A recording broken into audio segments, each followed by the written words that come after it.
रोटी, bread, biscuit, pasta आजकल ये एक अपने लाइफ का रूटीन बन गया है, यानी कि एक लाइफस्टाइल बन गया है। और क्या आप जानते हैं, यही एक खाना किसी किसी के लिए एक जहर बन गया है और उसी का नाम है सीलियक डिसीज। अब आप बोलोगे डॉक्टर साहब पास्ता, ब्रेड, बिस्किट आजकल तो सभी खाते हैं, या फिर आप ये भी कहोगे फॉरेन कंट्री में तो लोग वही खाते हैं। लेकिन आप एक बात जानते हैं, एनवायरनमेंट के हिसाब से फूड होता है। यानी कॉफी पीनी है तो वो यूरोपियन कंट्रीज में इसलिए पीते क्योंकि वहाँ पे बर्फ ज्यादा है तो बॉडी को हीट प्रोड्यूस करेगा उसके अंदर का कैफीन। लेकिन हमारे इधर इंडियन लोग भी क्या पी रहे, नहीं मैं आजकल कॉफी पीता हूँ, क्यों, मैं वेट लॉस कर रहा हूँ। भाई अल्सर हो जाएगा, इसी को बोलते हैं खाना बन गया जहर। अब बात करते हैं what it is. It is coeliac disease is auto immune disorder जो कि आपके इंटेस्टाइन को, स्पेसिफिकली स्मॉल इंटेस्टाइन को डैमेज कर देता है। और इन सब की वजह बना है आज का आपका ये मॉडर्न लाइफस्टाइल। मतलब pasta, pizza, bread, coffee, late night lifestyle, different type के केमिकल्स के food, packed food, fast food, ये नया फूड, ये इम्पोर्टेड फूड, ये बिस्किट, वो चॉकलेट्स हम से टेस्ट के लिए खा रहे हैं। लेकिन उससे जो सिस्टम में ऑल्ट्रेशन आ रहा है, याद रखिए आपके घर में आपके माता पिता, आपके दादा दादी ने कभी न कभी आपको ये कहा होगा, भाई इसको ज्यादा मत खाना, ये खाना नहीं है। सब्जी, रोटी, दाल, चावल, फ्रूट, सलाद, छाछ, लस्सी, दही, इसको खाना बोलते हैं। खजूर, काले मनुके, बीटरूट, अंजीर, गुड़ का पानी, अंकुरित हुए कडधान्य, आपके ड्राई फ्रूट्स, इसको हेल्दी डाइट बोलते हैं। लेकिन आज की डेट में हमें इससे नौशिया हुआ है। रोज रोज कौन खाएगा, मम्मी आज संडे है कुछ बाहर चले, आज बर्थडे है आज हम वहाँ चलते हैं। लेकिन हुआ क्या, एक ही बात और एक ही तकलीफ, सीलियक डिसीज। आप समझोगे, आप बोलोगे कि डॉक्टर साहब आप ऐसा क्यों बोल रहे हो, ब्लेम करने के जैसे। हर कोई खा रहा है, मतलब कोई बात नहीं, आप जरूर खाना अपने दोस्तों के साथ खाना, लेकिन फिर ये बात याद रखना, डॉक्टर शैलेश संचित एडवांस होम्योपैथिक क्लिनिक में विजिट जरूर करना है। और वो कैसे, आज हम जानेंगे इस वीडियो में। नमस्ते दोस्तों, मैं हूँ डॉक्टर शैलेश संचेती, आपका अपना एमडी एडवांस होम्योपैथ। सो आइए शुरू करते। सीलियक डिसीज एक ऑटो इम्यून इनहेरिटेड डिसीज या डिसऑर्डर है। इसमें जब कोई पर्सन ग्लूटेन मतलब व्हीट, राई या बार्ली ये खाता है तो उस पर्सन का इम्यून सिस्टम उसको रिकॉग्नाइज नहीं करता है और उसको इनिमी समझ लेता है। और जो उस दौरान जो डिस्ट्रक्शन या जो फिर एनवायरनमेंट क्रिएट होता है उसको बोलते हैं सीलियक डिसीज। यानी कि ग्लूटेन को आपके इम्यून सिस्टम का इनिमी समझ के रिएक्शन। अब इसमें क्या होगा, आपने व्हीट, बार्ली या राई ऐसा कोई खा लिया, आपके बॉडी में गया, अब वो इंटेस्टाइन में चलेगा। इंटेस्टाइन में क्या होते हैं, विलाय होते हैं। अब उसने उसको रिकॉग्नाइज ही नहीं किया आपके इम्यून सिस्टम में, तो उसने उसको अटैक करना चालू कर दिया। अब अटैक कर दिया तो इससे क्या हो गया, इन्फ्लेमेशन हो गया, यानी कि क्या हो गया, उसमें सूजन आ गई। अब वो सूजन आने की वजह से क्या हो गया, जो खाया है उससे जो एनर्जी एब्सॉर्ब वो विलाय ने करना था या न्यूट्रिएंट एब्सॉर्ब करने थे जिससे आपके शरीर को ताकत मिलनी थी, वो हो ही नहीं रहा। अब उससे क्या हो गया, रिपीटेड वो अटैक होने की वजह से आपके वो इंटेस्टाइन के विलाय मर गए या खराब हो गए या डिस्ट्रक्ट हो गए। अब उससे क्या हो गया, आपके बॉडी में ये जो न्यूट्रिएंट एब्सॉर्प्शन का प्रोसेस है जो कि स्मॉल इंटेस्टाइन से होता है, कि आपने फूड खाया, स्टमक में गया, वहाँ पे वो पतला हो गया, वो लिक्विड फॉर्म में आपके स्मॉल इंटेस्टाइन में गया, वहाँ पे आपको एब्सॉर्प्शन के लिए कार्य स्टार्ट हुआ। अगर उसका जो एब्सॉर्प्शन करने वाले विलाय है वही डैमेज हो जाएंगे तो माल एब्सॉर्प्शन सिंड्रोम हो जाएगा। मतलब क्या, खा तो रहे हैं लेकिन लग नहीं रहा है। लोग क्या बोलते हैं, डॉक्टर साहब मैं खाना बहुत खाता हूँ, अच्छा खाता हूँ, लेकिन दिखता नहीं है, मुझे थकान लगती है, मुझे एनर्जेटिक फील नहीं होता, मुझे ऐसा लगता है कि मैंने कुछ खाया ही नहीं है, कुछ मेरे अंदर कुछ डेफिशिएंसी तो नहीं है। बस यही वो डेफिशिएंसी है, That's called as a celiac disease। मतलब कि आपके इंटेस्टाइन में फूड एब्सॉर्प्शन स्टॉप हो गया है, जो कि आपको एनर्जी प्रोडक्शन के लिए या फिर वेट के लिए या वर्क करने के लिए जो पावर चाहिए वो जनरेट होनी बंद हो गई, और उसी को बोलते हैं सीलियक डिजीज। सीलियक डिसीज में माल एब्सॉर्प्शन होने की वजह से न्यूट्रिशनल इनसफिशियंसी होती है, और न्यूट्रिशनल इनसफिशियंसी की वजह से person exhausted, tired, low energy, low enthusiasm, lack of focus, और एक तरीके से बोलते हैं ना कि 100 किलो का है 100 ग्राम की एनर्जी नहीं है। मतलब वजन है 100 किलो का लेकिन 2 किलोमीटर नहीं चल सकता, तो दैट इज व्हाट, चर्बी है लेकिन एनर्जी नहीं है। सो ये भी देखना चाहिए कहीं ये सीलियक डिसीज की शुरुआत या उसमें तो वो बंदा नहीं है। अब आप बोलोगे डॉक्टर साहब is it that much serious? देखिए 100 बात की एक ही बात है, जिंदा रहना है तो खाना जरूरी, खाना खाना है तो खाना एब्सॉर्प्शन होना भी जरूरी, और एब्सॉर्प्शन होगा तो उससे एनर्जी में कन्वर्ट करना भी जरूरी। अगर ये पूरा प्रोसेस ही रुक जाएगा तो बट ऑब्वियस है, इनफर्टिलिटी हो, लिवर फेलियर हो, ग्रोथ रिटार्डेशन हो, हाइट छोटी रह गई हो, हार्मोन्स बराबर सीक्रेट नहीं हो रहे, पीरियड डिस्टर्ब हो गए हैं, पढ़ाई में ध्यान लगता नहीं है, बिजनेस में जहाँ काम करने के लिए ताकत नहीं है, मेरा काम तो मार्केटिंग का है लेकिन मेरे से नींद से उठा नहीं जा रहा है, मुझे तो जिम करनी है, एक्सरसाइज करना है लेकिन मेरे अंदर ताकत ही नहीं है। तो ये सब चीजें आपको धीरे धीरे एक छोटे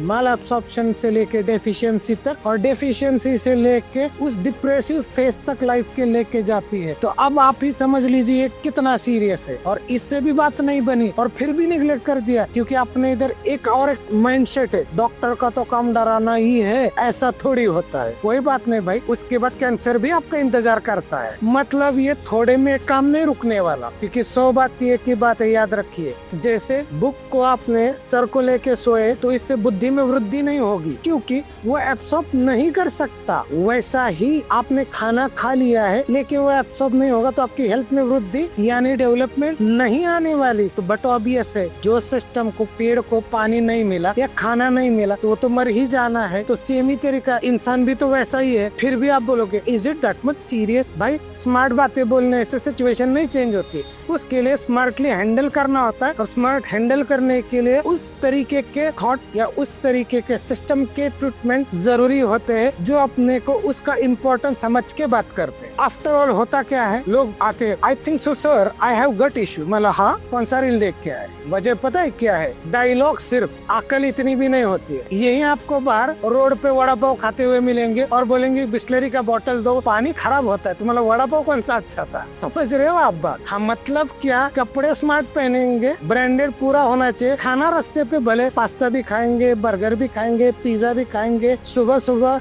बेकरी से शुरुआत करेंगे, डेयरी प्रोडक्ट भी खाएंगे, फिर भी बोलेंगे नहीं नहीं मैं इतना कुछ खाता नहीं हूँ। मैं बोला पता चल रहा है आपकी पर्सनैलिटी को देख।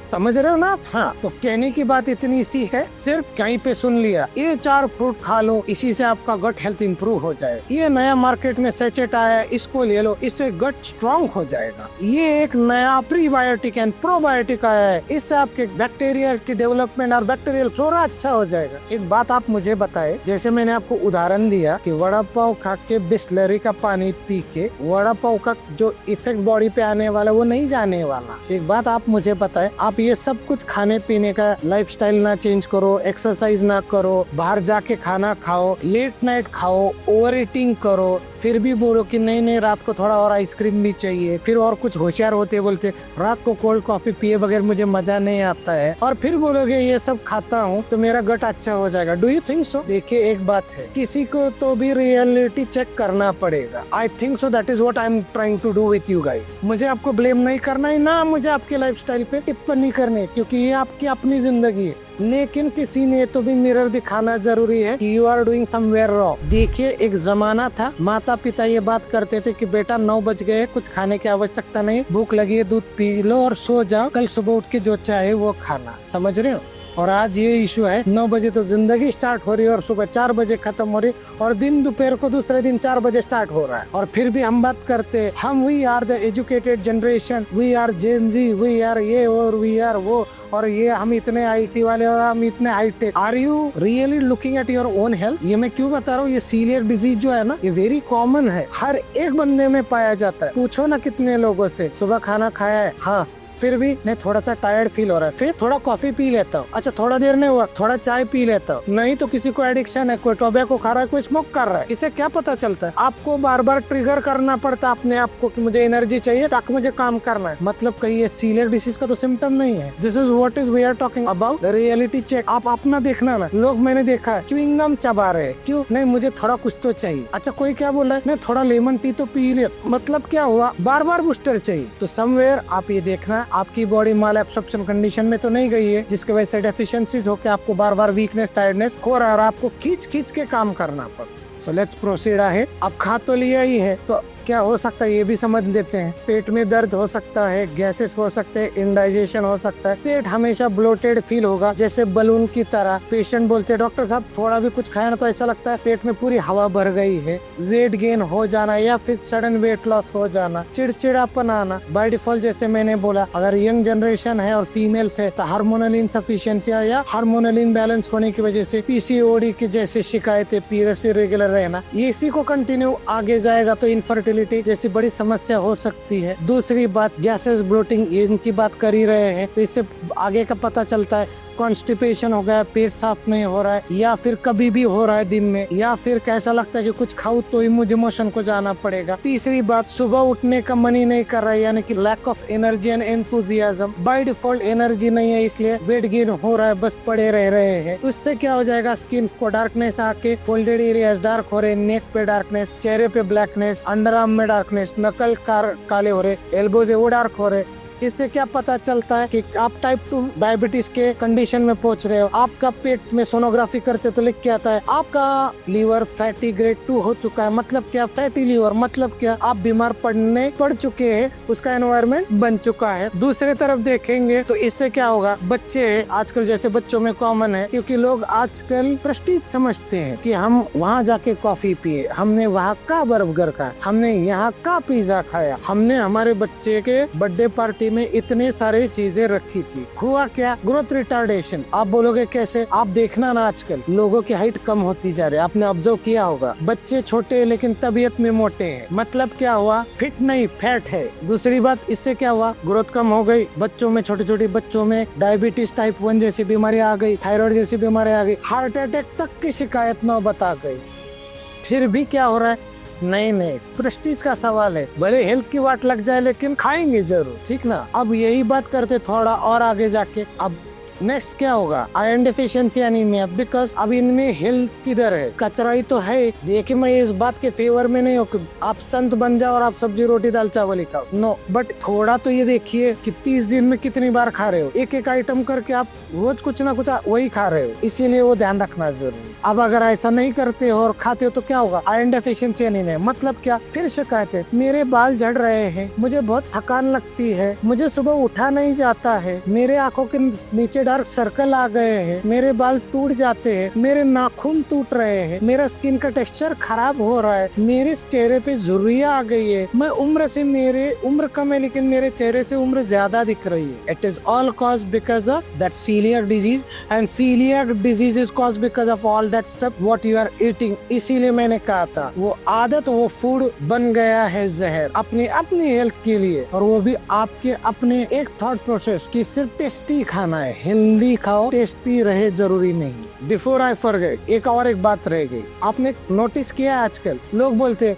डॉक्टर साहब फंगस की शिकायत है। आपने फंगस वर्ड तो सुना होगा ना, व्हाट इट मीन्स, मतलब वही जांघों के बीच में, बॉडी पे, ब्रेस्ट लाइन पे, चेहरे पे ऐसे राउंड सर्कल की तरह आता है, उसी को फंगस बोलते हैं। एक बात बताइए, छोटी सी बात है, आपने और हमने सबने सुनी है, फंगस यानी बुर्शी किस पे आती है, ताजे खाने पे आती है कि बासी खाने पे आती है, तो बासी खाने। आपके शरीर पे फंगस आ रहा है मतलब क्या हो रहा है, लॉजिकली आपका शरीर बासी हो रहा है। मतलब क्या हो रहा है, जो भी आपने फूड, पास्ता बुस्ता जो भी खा के ये जो शरीर लादी पाव की तरह गोल मटोल बनाया है, उसके अंदर वो जो एनर्जी चाहिए, जो इम्यून सिस्टम चाहिए, या फिर जो आने वाले बैक्टीरिया फंगस को फाइट करने का एनर्जी चाहिए, वो है नहीं, इसलिए वो बासी शरीर की तरह बन गया। तो आप बोल रहे हो कितनी महीने दवाइयाँ करवाई लेकिन वो फंगल इन्फेक्शन ही नहीं जाता।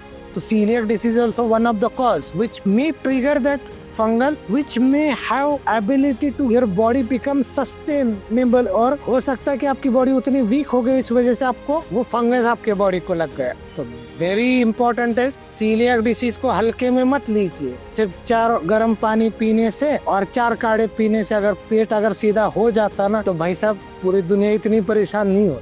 क्योंकि हमें एक बात पता है, गलती कहाँ है, हमें एक अड़चन है। हम सिर्फ पूछेंगे, कंप्लेन बता रहे, सोल्यूशन बताओ। मतलब क्या, हम गलतियाँ करते रहेंगे, बस आप क्या ऐड करो जिससे कम हो जाए ये बताओ। मतलब हम सुधरेंगे नहीं, हम आपको बताओ ये जूस पियो तो ठीक हो जाएगा, ये पानी पियो ठीक हो जाएगा, पता नहीं कौन सा आजकल वो आ रहा है, अल्कलाइन वाटर पियो तो मेरा सीलियक डिसीज ठीक हो जाएगा। बात बताइए, फास्ट फूड खा के उसके ऊपर अल्कलाइन वाटर पीने से आपको लगता है सही हो जाएगा? मतलब मेरे को हंसी इसलिए छूट गई क्योंकि लोग इतने एजुकेटेड होके भी ऐसे सवाल पूछते हैं। मतलब ये है, मैं आपको लिख के देता हूँ, गूगल करके देखना एक बार। Indian peoples have the addiction of food, that is a biggest addiction. लोग पहले कहते थे ये एडिक्शन वो एडिक्शन, लेकिन आज की डेट का आप देखना ना, हर एक बंदा, आपको ब्लॉगर्स मिलते, आपको वीडियोस मिलते, यहाँ पे ये फेमस है, वहाँ पे वो फेमस है, चले संडे को गाड़ी। हाँ, मतलब इस एरिया में ये नया शॉप आया कि चले लो, क्या कर रहे हो? क्यों? क्योंकि कहीं ना कहीं आप अपने शरीर के साथ खिलवाड़ कर रहे हैं, दैट्स इट। अब इसके साथ में कुछ जेनेटिक फैक्टर भी है जो कि इस सीलियक डिसीज को कॉज करते हैं, दैट इज HLA-DQ2 और HLA-DQ8। तो इसके अंदर सीलियक डिसीज ये जेनेटिकली भी कॉज होता है। जैसे जो जीन्स है HLA-DQ2, HLA-DQ8, ये अगर जीन्स में भी कुछ म्यूटेशंस आ जाता है तो there is a possibility to have coeliac disease. Second, अगर आपका कोई मेजर सर्जरी हुआ है और उसको अगर प्रॉपरली डील नहीं किया गया हो किसी भी कारणवश, तो there is a chances to develop the coeliac disease. तीसरा पैरामीटर है माइक्रो बैक्टीरियल इम्बैलेंस। अगर वहाँ का हो जाता है, जैसे गट बैक्टीरिया वो इम्बैलेंस हो गए, तो भी there is a possibility. And last most important thing is but obvious है स्ट्रेस एंड हार्मोनल चेंजेस। अगर आपका लाइफस्टाइल ठीक नहीं है, एक्सरसाइज नहीं है और आपके हार्मोन इम्बैलेंस है और आपको स्ट्रेस लेवल हाई है, तो देयर इज आल्सो पॉसिबिलिटी। मतलब food is a major part, but this 3-4 parameters are also important for it. अब बात करते हैं ब्लड टेस्ट की।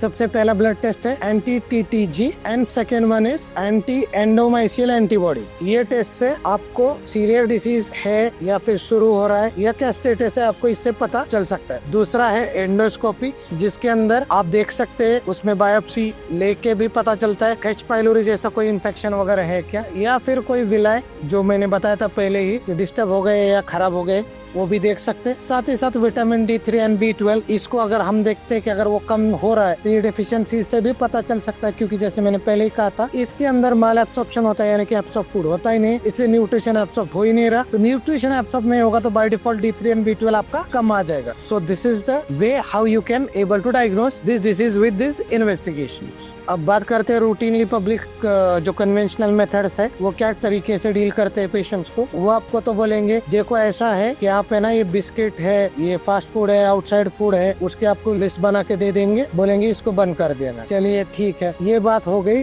केयर की, ठीक है ना। अब बात करते इफ यू आस्क, चलिए डॉक्टर साहब इसको बंद भी कर दिया, अब इसको ट्रीट क्या करेंगे, तो फिर वो बोलेंगे कि हाँ, एक तो स्टेरॉइडल थेरेपी देनी पड़ेगी या फिर जैसे आपके विटामिन वगैरह कम है हम उसको दे देंगे। लेकिन फिर मैं सवाल पूछता हूँ, डेफिशिएंसी तो सीलियक डिसीज से हुई तो ट्रीट तो डिसीज करना चाहिए था, आप डेफिशिएंसी क्यों ट्रीट कर रहे हो? अब सीलियक डिजीज है यानी विलाई डिस्टर्ब हो गए, उसको ट्रीट करो, फिर उसके लिए स्टेरॉइड क्यों दे रहे हो? क्योंकि ऑलरेडी मैं परेशान हूँ, आप स्टेरॉइड देकर और खराब कर दोगे। अच्छा, फिर वो बोलेंगे आप एक्सरसाइज चालू कर दो, पानी पीना चालू कर दो, ये कर दो, ये तो लाइफस्टाइल चेंजेस हो गए।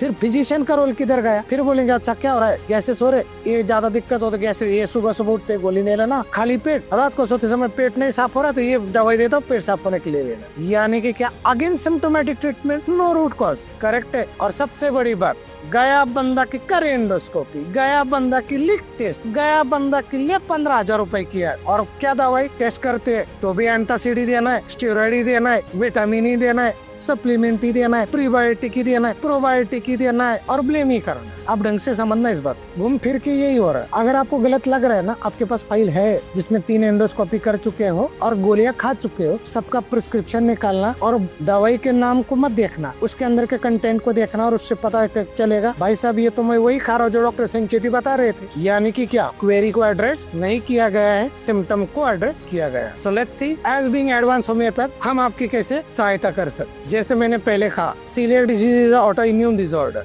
सो ऑटो इम्यून डिसऑर्डर यानी कि आपके अपने इम्यून सिस्टम का इम्बैलेंस होना या माल फंक्शनिंग होना, पहले तो हम उसको ट्रीट करेंगे, ये पहला। दूसरा, ये इंडिविजुअलिस्टिक अप्रोच है, मतलब आपकी अपनी लाइफस्टाइल, आपकी हेल्थ, आपकी एज, आपका वर्किंग टाइमिंग शेड्यूल, आपका स्ट्रेस लेवल, आपकी पर्सनल हिस्ट्री, फैमिली हिस्ट्री, हम सबको एक साथ को रिलेट करके एट वंस एड्रेस करें ताकि आपके सिस्टम को रिपेयर किया जाए, ताकि ऑटो इम्यून डिसीज में जैसे सीलियक डिजीज है या फिर कोई और सोरियासिस या हाइपोथायराइड जैसा डिसीज है, ऑटो इम्यून ही रिपेयर कर दे तो बाकी के चैप्टर ही नहीं आएंगे। तो दूसरी बात, यानी कि हम आपके लिए होलिस्टिक, टेलर मेड, फोकस्ड और स्पेशली डेडिकेटेड टू यू वैसा ट्रीटमेंट हम बनाएं। तीसरी बात, इसके अंदर कोई साइड इफेक्ट, कोई इंजेक्शन, कोई स्टेरॉइड, कोई एक्सक्यूजेस बिल्कुल नहीं है, सीधा action for the purpose of betterment of good health. चौथी बात, लाइफस्टाइल को हम रिपेयर करेंगे, सजेस्ट करेंगे, गाइड करेंगे आपको, आपके एज वाइज, आपके प्रोफेशन वाइज आप क्या एक्सरसाइज कर सकते हैं, भले क्यों 10 मिनट के फ्लोर एक्सरसाइजेस क्यों ना हो, वो बात। आप लॉन्ग टाइम सीडेंटरी लाइफस्टाइल वाले बंदे उसमें क्या बेटर कर सकते, दैट वी विल लुक, ना कि हम आपको छपे हुए आपको वही घिसे पिटे डाइट चिपका देंगे, बिल्कुल नहीं करें। साथ ही साथ आपको होम्योपैथी यानी कि side effect free treatment wherever you are, I am there with you because we provide online and offline treatment as well in the 54 countries pan India. Just you think, give a call, I am there with you because हमारा ये mission ही है auto immune disease के disorder को पूरे तरीके से patient को explain करना, एजुकेट करना, अवेयर करना और जरूरत पड़े तो ट्रीट भी करना। और हम इसमें आपकी भी हेल्प मांगते, क्योंकि देखिए दिक्कत क्या है, हम अपने आसपास दोस्त रिश्तेदार सबको परेशान देखते हैं, लेकिन हम ये देखते हैं यार अब इसको मैं क्या सोल्यूशन ही दूं। एक single call, just try to contact us. हम सजेस्ट करने के पैसे नहीं लेते, हाँ, लेकिन हम सजेस्ट वो करते जिससे जिंदगी बदल जाती। सो होम्योपैथिक पार्ट में मैं बात कर रहा था, आर्सेनिक हो, पोडोफाइलम हो, पायरोजेनियम हो, कॉन्डोरेंगो हो, हाइड्रास्टिस हो, ट्यूबरकुलिन कार्सिनोसिन हो, चाहे ऑर्निथोगैलम हो, इस तरीके के एडवांस मेडिसिन से मैंने नाम इसलिए से बताए, आप एक बार जाके गूगल करके पढ़ लेना उन दवाइयों को। इसके अंदर आपको ये सब सिम्टम्स कहीं ना कहीं भी इंडिकेटेड मिलेंगे, यार ये तो सिम्टम मेरे में है, चाहे ना ऑफिशियलिस हो चाहे ओलिएंडर हो, आपको ये दिखेगा कि सीलियाक डिसीज के बारे में इसमें एक्सप्लेनेशन है। मतलब ये साइंस यानी एडवांस होम्योपैथिक साइंस में सीलियाक डिसीज की दवाई है, उसके लिए आपको कोई थर्ड पार्टी चीज़ों को यूज़ करने की आवश्यकता कतई नहीं है। बस आपके पास वो विचार, वो थॉट, वो एक्सपीरियंस और वो एक विचारधारा होनी चाहिए। मुझे ऐसे डॉक्टर को मिलना है जो मुझे समझे, मेरी बीमारी को समझे और मुझे पूरे तरीके से सही करे, ना कि बोले सुबह उठ के ये गोली खाओ, रात को सोते समय वो गोली खाओ। क्लियर है? सो होम्योपैथी ये साइंस, सर्दी खांसी का साइंस अब रहा नहीं है। प्रॉब्लम में हमेशा मेरे स्टूडेंट को भी बोलता हूँ, साइंस ये अपना परफेक्ट है, फोकस्ड है और एडवांस्ड है। बस हमें वो एक विचारधारा को लाना है कि हमें इसका यूटिलिटी अपने हर एक उस पेशेंट तक पहुँचाना है और हम उसी मिशन के ऊपर निकले हुए हैं। अगर आपको ये हमारा वीडियो अच्छा लगा हो और ये हमारी कोशिश आपको लगता है कि सही है और हमें auto immune disorder coeliac disease को पूरे दुनिया से जड़ से मिटाना है, तो हमारे इस वीडियो को लाइक, शेयर, सब्सक्राइब जरूर करें और आपके कुछ भी डाउट्स है कमेंट बॉक्स में जरूर लिखना ना भूले। और ये वीडियो हमारा जितना हो सके उतने आपके व्हाट्सएप ग्रुप में आपके फ्रेंड्स के साथ सबके साथ शेयर जरूर करें। Thank you so much for watching.